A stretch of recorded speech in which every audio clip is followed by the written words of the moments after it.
नमस्कार।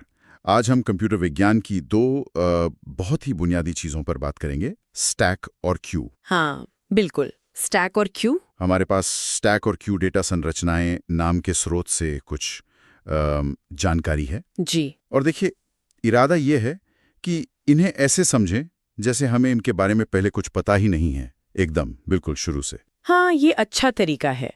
मान लेते हैं कि हम पहली बार सुन रहे हैं। है ना? एक में क्या होता है कि चीज़ें जिस क्रम में अंदर जाती हैं, निकलती हैं उसके उल्टे क्रम में, और दूसरे में उसी क्रम में। सही। एक उल्टा, एक सीधा। सुनने में तो बड़ा सीधा लगता है, पर चलिए इसे थोड़ा और खोलते हैं। हाँ, देखते हैं। तो सबसे पहले स्टैक, स्रोत इसे कहता है last in first out, LIFO, है ना? लाइफो, हाँ। Last in first out. मतलब जो चीज़ आप सबसे आखिर में डालेंगे वही सबसे पहले निकलेगी। बिल्कुल। स्रोत में एक बड़ा अच्छा रोजमर्रा का उदाहरण है किताबों का ढेर। हाँ, ये तो बहुत कॉमन है। बिल्कुल, जैसे मेरे डेस्क पर कभी कभी हो जाता है। आप जो किताब सबसे ऊपर रखते हैं, मतलब सबसे आखिर में, वही तो सबसे पहले उठाते हैं, है ना? सही कहा। नीचे वाली निकालने के लिए तो पहले ऊपर की हटानी ही पड़ेंगी। तो इसमें दो मुख्य काम होते हैं, जैसा स्रोत बता रहा है।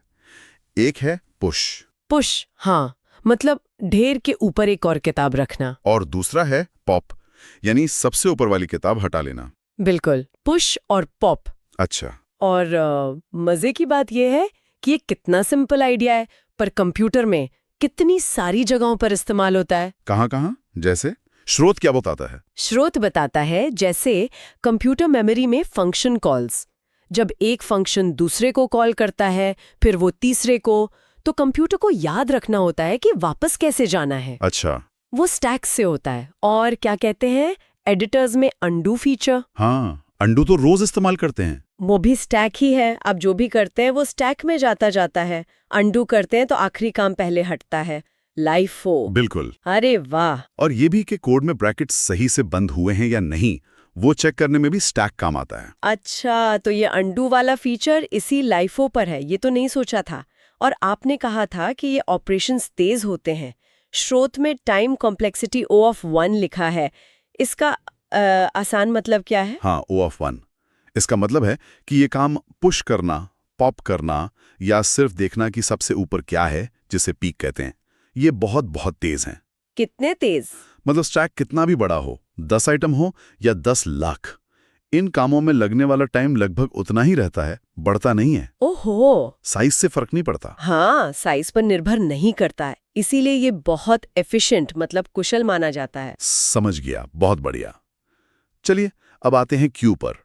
ये स्टैक का उल्टा है, first in first out, FIFO। FIFO। हाँ। First in first out. जो पहले आया वो पहले गया। इसका उदाहरण तो शायद हम सब ने देखा ही होगा, दुकान पर लगी लाइन, कतार। बिल्कुल, सबसे अच्छा उदाहरण है। श्रोता भी यही देता है। जो आदमी लाइन में सबसे पहले लगता है, सर्विस भी उसी को पहले मिलती है। हाँ, वही। First come first served.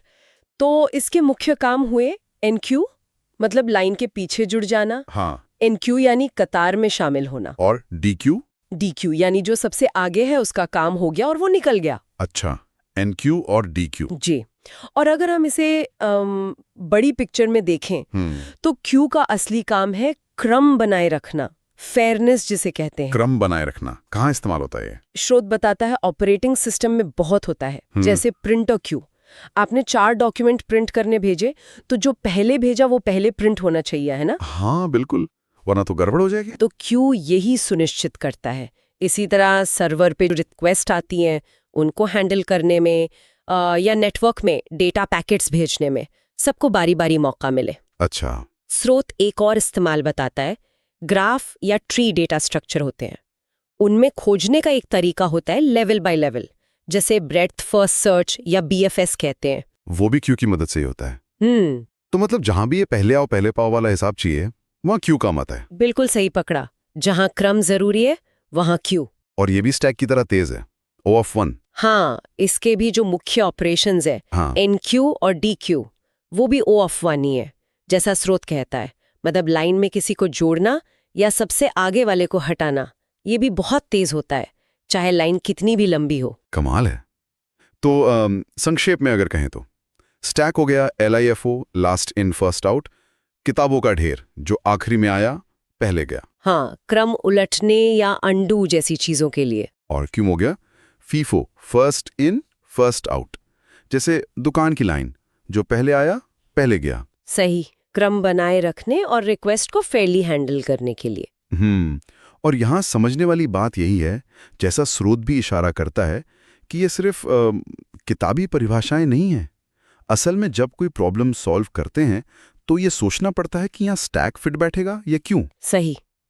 क्या हमें सबसे ताज़ा चीज़ पर पहले काम करना है तो स्टैक, या चीज़ों को उसी क्रम में प्रोसेस करना है जिस क्रम में वो आईं तो क्यों।